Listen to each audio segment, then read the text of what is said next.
kembali lagi bersama gua, Owen Swerman, di episode kedua Toxic Positivity Open. Obrolan penting. Nah guys, jadi pada episode kali ini gua masih bersama dengan Amanda Kurniawan dan juga Sir Iwan Setiadi. Apa kabar Sir Iwan? Apa kabar Amanda? Saya baik, Owen. Amanda, gimana kabar kamu Amanda?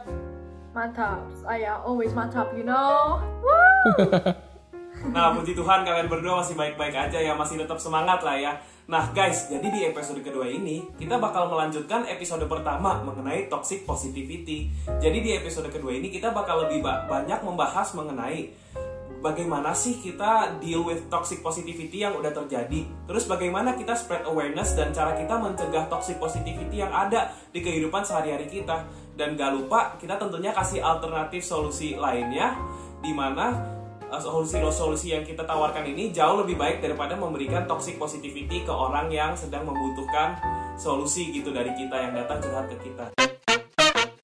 Pada suatu hari ada seorang murid di kamarnya yang membuka rapotnya dan melihat rapotnya. Aduh, gimana nih ya? Rapot gua jelek banget lagi. Turun banget loh nilai gua dari midterm ke akhir semester 1 ini. Kalau kayak gini mah ekspektasi orang tua gua untuk beasiswa gak bakal gue capai kayak gini. Aduh, pusing banget dah gue. Tapi yaudah deh, gue coba kasih tunjuk orang tua gue dulu. Anak itu pun keluar dari kamarnya dengan membawa rapotnya dan menunjukkan ke orang tuanya. Setelah beberapa waktu, ia pun kembali ke kamarnya dengan muka yang sangat muram penuh kesedihan. Aduh, tuh kan bener aja kata gue. Langsung kena semprot gue sama orang tua gue kan. Emang sih, ya ini salah gue juga sih, gue gak bisa menuhin ekspektasi mereka yang nilainya bagus-bagus semua. Aduh, tapi gimana ya, gue stres banget nih, butuh banget hiburan. Mau keluar tapi lagi pandemi corona. Oh, gue telepon Manda aja kali ya.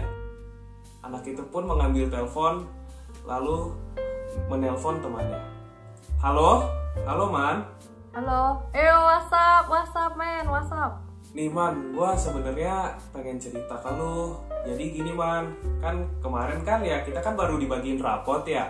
Nah, gue tuh tadi barusan lihat rapot gue juga udah tunjukin ke orang tua gue kan. Terus mereka tuh kecewa banget sama rapot gue. Ya gue juga kecewa sih, soalnya nilai-nilai gue tuh sekarang jelek gitu loh. Gimana ya menurut tuh, gue kecewa banget nih, stres banget gue. Gue takut gak bisa dapat beasiswa di kuliah nanti. Gitu doang, santai lah. Lu gitu doang aja udah sedown gini. Lu gak lihat nilai gua nih, aduh, meresahkan. Lu juga gak tahu nilai teman-teman lu yang lain juga banyak tahu yang lebih rendah dari luan. Apalagi lu kan juga gak rajin-rajin banget nih semester ini. Nilai lu segitu ya bersyukur aja lah, udah. Ya bukan gitu Man, maksud gua tuh gak gitu. Udah. Kita tuh jadi orang harus jangan pesimis, kita harus positif, you know. Santuy aja, bawa santuy aja.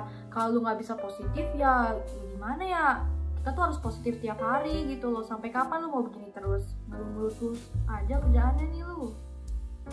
Oh ya udah deh Man, kalau emang kayak gitu menurut lu ya udah, gue udahan dulu ya Man, thank you ya, bye. Oh iya, oke. Anak itu pun akhirnya menutup teleponnya lalu berdiam diri di kamar itu dengan penuh kesedihan. Dari situ, anak ini sendiri bertumbuh menjadi seseorang yang jarang sekali membuka hatinya ataupun curhat kepada orang lain karena ia takut akan disakiti lagi. Dan di sini, ia bertumbuh menjadi seseorang yang selalu memendam masalah-masalahnya pribadi. Itulah dampak mengerikan dari toxic positivity. Jadi bisa kita lihat di sana kan, dampaknya tuh ngeri banget gitu loh. Bisa bikin orang tuh sampai-sampai gak mau membuka diri lagi gitu loh. Karena ya mereka takut gitu loh. Karena emosi mereka selain kebahagiaan seakan ditolak oleh society, seakan ditolak oleh teman-teman mereka. Nah itu kan udah jelas banget nih dampak fatalnya dari toxic positivity. Nah aku mau nanya nih, langsung aja ke Sir Iwan ya. Kan dampaknya udah ngeri banget nih Sir. Jadi cara kita mencegah adanya toxic positivity ini in the first place tuh gimana gitu Sir? Nah, ini menarik kawan ya.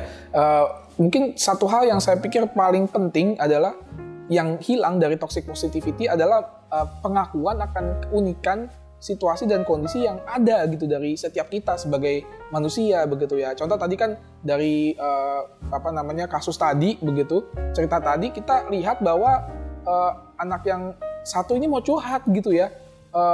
Owen mau curhat begitu kan ya. Tapi kemudian seakan-akan situasinya itu disamakan dengan teman curhatnya, lawan curhatnya, yaitu si Amanda gitu. Jadi seakan-akan situasi yang ada dari Owen dan Amanda tuh sama. Padahal kan kita tahu begitu ya bahwa satu jelas Owen cowok, Amanda wanita gitu kan ya. Yang kedua kita lihat juga bahwa memang situasinya kan nggak mungkin betul-betul sama gitu ya. Ada faktor-faktor lingkungan yang berbeda antara Owen dengan Amanda. Jadi mungkin cara salah satunya untuk menangani toxic positivity ini ya kita perlu mengakui begitu ya bahwa setiap orang itu memang berbeda-beda dan kita perlu melihat keberagaman situasi dan juga kondisi yang ada dari setiap pribadi begitu ya. Kita nggak bisa pukul sama rata begitu dari setiap pribadi. Itu sih kalau dari saya. Gimana kalau dari Amanda sendiri ngeliatnya tadi? Iya, benar banget. Aku setuju sama perkataan Pak Iwan. Kalau kita nggak boleh pukul rata. Kenapa? Karena kan kita itu semua manusia dan kita sebagai remaja juga pasti punya teman-teman yang berbeda lah. Walaupun juga kita memiliki pergaulan yang sama, tapi kan kita semua masing-masing unik. Kita adalah ciptaan Tuhan sehingga kita unik. Dan karena keunikan kita itu, pasti cara kita memandang sesuatu, paradigma kita, dan bagaimana cara kita berpikir itu sangat berbeda dari masing-masing teman-teman kita. Maka itu kita nggak boleh pukul rata, karena semua orang berbeda-beda kan. Dan juga sebagai teman curhat yang didatangi oleh teman kita untuk didengarkan, mendingan kita mendengarkan mereka dengan baik, karena di posisi ini mereka itu membutuhkan teman yang mau mendengarkan. Nah, sebagai orang yang sudah diberikan kepercayaan tersebut, lebih baik kita mendengarkan mereka seperti itu. Iya nggak, Wan?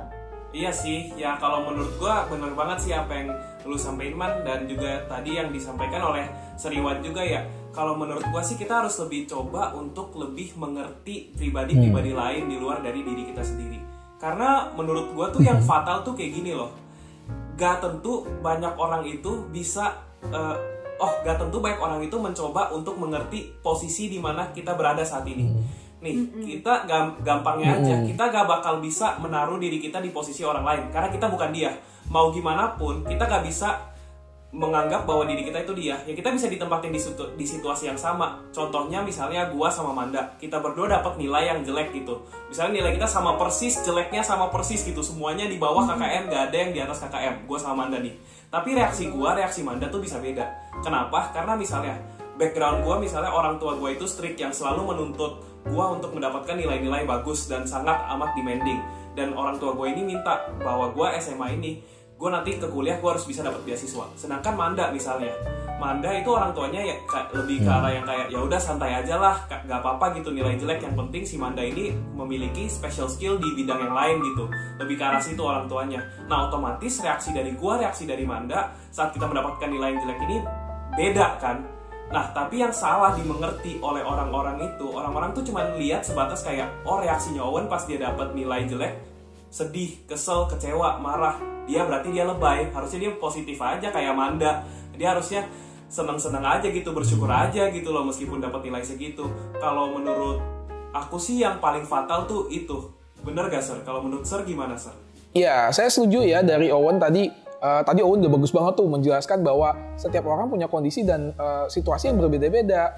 Dan sifat mereka, reaksi mereka juga terhadap sebuah kejadian itu bisa sangat berbeda. Nah kadang-kadang yang kedua nih, hal yang fatal menurut saya adalah ketika kemudian ada orang yang curhat ke kita, kita kemudian mungkin nggak coba tanya dulu begitu ya. Sebenarnya ini orang ketika curhat itu mau didengerin aja atau memang pengen nanya solusi. Nah saya sih jujur aja ya, kadang-kadang kalau saya sebagai cowok itu agak susah gitu ya untuk kemudian melihat hal ini gitu. Kadang-kadang pengennya tuh kita mau kasih solusi. Padahal belum tentu orang yang sama dengan kita, kalau kita dihadapkan dengan situasi yang sama, kita mau dapat solusi, mungkin bagi orang ini, bagi teman kita, ya dia lagi pengen didengerin gitu loh. Itu yang mungkin jadi masalah sih, menurut saya sih, yang cukup fatal ya, ketika kemudian kita lagi menjadi lawan curhat dari seseorang yang ada begitu sih. Gimana tuh kalau Amanda sendiri ngeliatnya? Iya benar banget, Sir. Aku juga setuju. Kadang tuh orang-orang tuh terkadang sudah terlalu capek dengan masalahnya, mereka tuh cuma mau ranting, cuma mau didengarkan, gak butuh mendengarkan nasihat-nasihat yang mungkin mereka sudah dengar berkali-kali kan. Nah, aku juga mau tanya nih kepada Sir Iwan sama Owen juga, menurut kalian perilaku apa yang harus kita lakukan ketika teman kita tuh datang ke kita buat curhat? Ayo. Kalau menurut aku sih ya, secara pribadi, aku sih kalau misalnya ada orang yang datang buat aku, ke aku untuk curhat, aku bakal dengerin mereka dulu. Aku nggak mau mencoba untuk memberikan respon kepada mereka, karena aku sadar kalau misalnya nih, aku lagi curhat nih sama teman aku, terus tiba-tiba aku lagi ngomong, mereka potong, kok gitu sih lu, mengapa lu kayak gitu, kenapa lu kayak gitu. Kalau misalnya aku sih secara pribadi aku bakal merasa terganggu sih ya, kayak aku tuh cuma mau cerita loh, kenapa kamu nggak bisa dengerin aku kayak gitu. Nah jadi kalau misalnya teman aku lagi cerita aku pasti dengerin mereka dulu sampai mereka selesai, lalu mungkin aku baru kasih respon yang bertanya. Dan masalah respon juga aku mencoba untuk menyeleksi apa yang akan aku katakan, karena secara tidak sadar setiap orang kan berbeda-beda, dan walaupun kita mengenal teman kita, tentu saja teman kita mempunyai beberapa hal yang mungkin menjadi isu yang sensitif. Jadi kalau misalnya kita mau bertanya sesuatu kepada teman kita, make sure yang kita tanyakan tidak sensitif kepada mereka. Kalau menurut Sir Iwan gimana? Nah, saya lempar dulu ke Owen deh. Nanti saya ada satu jawaban nih, tapi mungkin Owen dulu mungkin ada yang mau disampaikan. Oke. Nah, kalau dari aku sendiri sih, ya sebenarnya kurang lebih sama lah kayak yang Sir Iwan tadi bilang gitu loh. Ya kalau aku sendiri ya sama gitu, aku tanya dulu. Misalnya ada teman datang mau curhat, lu mau didengerin aja atau lu mau dikasih solusi gitu loh. Nah dari situ baru kayak Amanda bilang tadi, misalnya dia mau didengerin aja, ya udah kita dengerin aja nih, kita dengerin, kita temenin dia. Maksudnya temenin tuh di sini kayak ya kita make sure that we're emotionally available buat mereka gitu. Kapanpun mereka butuh kita, ya kita siap untuk membantu mereka gitu sebagai teman gitu loh. Nah itu kalau mereka minta didengerin, aku bakal melakukan hal seperti itu. Dan saat mereka minta solusi, ya sama juga kayak tadi Manda bilang, aku bakal menyeleksi dulu nih. Jadi sebenarnya masalah mereka tuh apa sih, dan mereka tipe orangnya kayak gimana gitu loh. Apakah mereka bisa tipe orang yang bisa diomongin secara belak-belakan atau harus secara halus gitu. Jadi kalau aku sih solusinya saat ada temen datang curhat lebih seperti itu. Dan salah satu hal lagi yang aku lakuin nih biasanya, daripada kalaupun aku misalnya mumet banget nih, udah bener-bener gak ketemu solusi apapun, daripada aku kasih toxic positivity, mendingan aku kasih beberapa comforting words. Jadi daripada aku bilang lu harusnya bersyukur gitu, mendingan aku bilang ya udah lu gak apa-apa, gue di sini kok buat tuh, whenever you need me, gue di sini gitu loh. Nah kalau hal seperti itu, hal seperti yang kita katakan ke lawan bicara kita yang curhat ke kita, otomatis dia akan merasa kayak dirinya lebih dihargai gitu loh. Oh ya, gue beneran didengerin nih, dan dia bener-bener siap untuk ada buat gue gitu. Dan mereka bakal feel a lot better gitu loh, meskipun kalian gak kasih solusi untuk masalah dia, karena ada kalian di sana aja nemenin dia, dalam tanda kutip nemenin dia dengan cara seperti itu akan sangat membantu gitu loh, daripada cuman kasih toxic positivity yang kayak gak jelas gitu. Itu sih kalau dari aku. Kalau dari Sir Iwan gimana? Nah ini yang saya sebenarnya agak mirip dengan Owen, tapi mungkin yang saya bisa tambahkan adalah ketika kita kasih comforting words, saya setuju banget tuh, kita nggak boleh langsung menghampiri teman-teman yang lagi curhat dengan solusi, tapi kita mesti dengerin dulu dan kita kasih semacam comforting words begitu ya, mungkin kita ada buat mereka. Tapi kita juga harus hati-hati, jangan sampai kita pakai kata-kata yang memilih kata-kata yang sangat mungkin kita sukai ya, kutipan-kutipan dari orang yang mungkin kita sukai, mungkin bahkan ayat-ayat Alkitab yang kita anggap menyemangati kita. Lagi-lagi gitu ya, bagi kita itu menyemangati kita, bagi kita mungkin kata-kata motivasi itu benar-benar kita pegang. Tapi kan kita nggak bisa ambil satu kesimpulan bahwa kata-kata yang sama itu juga bisa berlaku kepada teman-teman kita gitu ya. Jangan-jangan bagi mereka ya justru kamu sih kasih aku kata-kata seperti itu, tapi itu kan basi lah gitu lah, udah biasa dan seterusnya. Malah bukannya kita memberkati teman-teman kita dan membuat mereka nyaman, malah bisa berdampak jelek pada mereka. Itu sih yang saya pikir. Jadi kita perlu hati-hati tuh. Kita mau kasih penyemangat boleh, tapi lebih baik mungkin saya setuju ya. Oke, kita ada di sini. Kalau you mau curhat lagi boleh, tapi hati-hati, jangan main asal kasih kata-kata yang menurut kita keren gitu ya, yang menurut kita menyemangati kita. Belum tentu loh itu menyemangati teman kita. Itu sih dari saya. Gimana tuh kalau Amanda sendiri ngeliatnya? Iya benar banget. Kadang juga kalau masalah tentang comforting words ya, kalau bisa ya seadanya aja. Bisa aja kita mungkin bilang kayak I will always be there for you, tapi kita juga harus dari sisi kita always be there for them gitu. Terkadang kita jadinya bisa kasih harapan palsu atau gimana yang bisa jadi kayak nggak memberkati teman kita kayak gitu. Owen ada tambahan lagi nggak tentang hal ini? Ini lagi penting banget nih. Ya kalau menurut aku sendiri sih ya itu aja sih, bener banget sih yang udah sering Wan katakan dan juga apa yang sudah Manda katakan ya kayak tadi ya. Jadi beneran kita harus benar-benar menyeleksi omongan apa yang keluar dari mulut kita saat kita berbicara dengan orang lain, saat kita misalnya memberikan nasihat kepada orang lain gitu loh. Itu benar-benar kita harus seleksi, dan juga kayak kata Manda tadi, kita saat kita kasih comforting words ya itu benar-benar kita lakuin, jangan kasih harapan palsu. Nah secara garis besar dari semua perbincangan yang sudah kita lalui ini, hal yang aku bisa simpulin adalah jika kita itu sebenarnya masih bisa melakukan dan menawarkan banyak solusi alternatif lainnya seperti yang kayak sudah kita bahas barusan nih, kasih comforting words, always being there for them gitu loh, daripada kita kasih toxic positivity itu sendiri ke teman kita gitu yang lagi membutuhkan solusi dari kita. Dan selain itu misalnya buat kalian-kalian yang udah kena toxic positivity ya, karena kalian udah sadar, kalian bisa langsung speak up aja ke teman kalian supaya kalian juga bisa menyadarkan mereka. Jadi di sini hal yang paling penting adalah we speak up against toxic positivity, itu sekalian untuk spread awareness, dan saat orang datang ke kita, ingat kita bisa menawarkan solusi-solusi lainnya yang jauh lebih baik. Kalau dari Sediwan dulu deh, kesimpulannya dari perbincangan kita apa nih Sir hari ini? Ya mungkin kalau saya lihat begitu ya, hal yang paling penting adalah sekali lagi mengakui keberagaman kita begitu ya. Jadi kita juga nggak bisa kemudian menyamakan diri kita dengan orang lain yang lagi curhat sama kita, dan kita perlu sadar bahwa itu justru akan menimbulkan satu toxic positivity gitu ya, dan kita nggak menghargai mereka loh sebagai kemudian satu lawan bicara atau bahkan sebagai satu pribadi yang begitu unik yang sudah diciptakan sama Tuhan.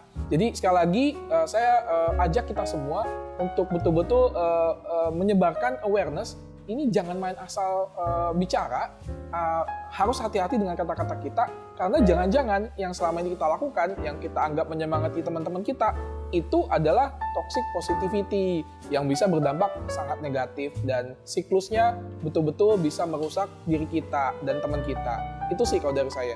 Oh, aku juga mau tambahin ya dari aku, mungkin untuk bagi teman-teman nih yang mau merasa mereka mau speak up tentang toxic positivity, kalau misalnya kalian mau speak up, kalian juga bisa pakai yang namanya assertiveness. Nah, ini yang aku belajar dari kelas psikologi aku. Nah, assertiveness itu apa sih? Jadi assertiveness itu adalah bisa dibilang seperti template bagaimana kita menyampaikan perasaan kita. Caranya begini, Owen, ketika lu ngomong kayak gitu, gue merasa sedih. Boleh nggak kalau misalnya lu mencoba untuk tidak ngomong itu lagi supaya kita berdua senang, kayak gitu. Itu contoh dari assertiveness. Nah, aku juga mau memberikan tips juga kalau misalnya active listening itu juga bagus banget guys. Kita harus benar-benar terapin active listening dengan cara kita mimik wajah kita untuk menunjukkan bahwa kita benar-benar mendengarkan teman kita. Itu juga bisa menjadi sebuah poin untuk kenyamanan mereka, karena kan mereka datang untuk curhat ke kita, ya kita as well as try our best to membuat kenyamanan yang sangat total buat mereka untuk mereka bisa dapat speak up. Kan kalau misalnya orang sudah trust dengan kita, pasti mereka lebih mau terbuka kan dengan kita. Nah, kita harus make sure kalau kenyamanan mereka itu top banget kayak gitu. Itu aja sih dari aku. Nah, itu dia ya guys, rangkuman daripada episode kedua mengenai toxic positivity di obrolan penting pada kali ini. Nah, thank you udah nonton sampai akhir episode kedua ini, dan jangan lupa untuk menyaksikan episode-episode berikutnya. Bye!